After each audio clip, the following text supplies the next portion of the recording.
Egypt is set to host COP27 for 2 weeks of climate negotiations. World leaders will gather for the meeting at the Egyptian resort town of Sharm El Sheikh from November 6 to 18. With the summit taking place amid the conflict in Ukraine, the global food crisis and rising energy costs will dominate the agenda, along with broken promises on global emissions reduction and climate reparations for countries that suffered heavy economic losses due to climate catastrophes. Here's what you should know about COP27.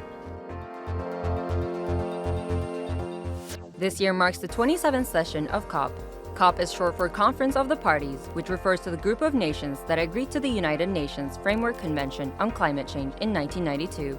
So far, 197 nations have signed the treaty. Every year, members of each COP nation come together for talks and discussions about their climate commitments and to find ways to combat climate change.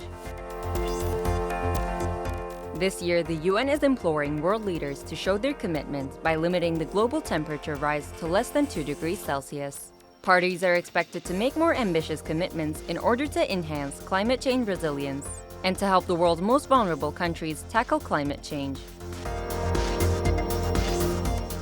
Climate finance talks are at the top of the summit's agenda. The term refers to the financial support that developed countries should provide to vulnerable ones so that they can deal with the impacts of climate change. The US, China, and the EU account for around 40% of global greenhouse gas emissions. At the 2009 Copenhagen Summit, developed nations had pledged $100 billion each year by 2020, but reports suggest that this target was not met and was moved to 2023. The wealthiest countries are thought to be disproportionately responsible for climate change.